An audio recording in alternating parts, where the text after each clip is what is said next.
సేకరణ రాష్ట్ర ప్రభుత్వం నుంచి ఒక అద్భుతమైన కార్యక్రమం రైతుల్లో భరోసా నింపే విధంగా ఒక బాధ్యతగా కూటమి ప్రభుత్వం చేసుకుంటూ ముందుకు వస్తూ ఉంది. ఈ జిల్లాలో ప్రత్యేకంగా 2,47,000 మెట్రిక్ టన్నులు ఈ రోజుకి ధాన్యం సేకరించాం. సుమారు 600 కోట్ల రూపాయలు రైతుల ఖాతాల్లో 24 గంటల్లోనే డబ్బులు పడే విధంగా గౌరవ ముఖ్యమంత్రి గారు, గౌరవ ఉప ముఖ్యమంత్రి గారు చొరవ చూపించి చక్కటి కార్యక్రమం ప్రజల్లో తీసుకెళ్లే విధంగా మేము నిలబెట్టుకున్నాం.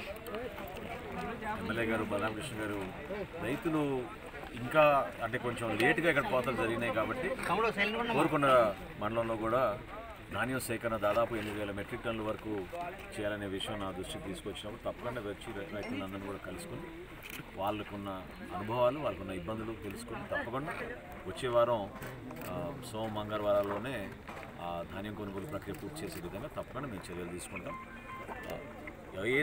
ఏ రైతు కూడా ఈ విషయంలో అనుమానం పడాల్సిన అవసరం లేదు. ఖచ్చితంగా రాష్ట్ర ప్రభుత్వం నుంచి ఇప్పటివరకు రాష్ట్ర వ్యాప్తంగా 24,70,000 మెట్రిక్ టన్నులు మేము ధాన్యం సేకరించాం.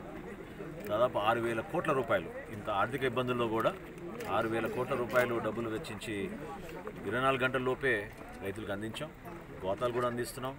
ట్రాన్స్పోర్ట్ విషయంలో కానివ్వండి, హమాలీల విషయంలో కానివ్వండి, కూలీల విషయంలో ఎక్కడ కూడా పొరపాటు లేకుండా చంద్రబాబు నాయుడు గారు అదేవిధంగా పవన్ కళ్యాణ్ గారి నాయకత్వంలో ఈ కార్యక్రమాన్ని ప్రతి జిల్లాలో కూడా ఒక అద్భుతమైన కార్యక్రమం జరుగుతుంది.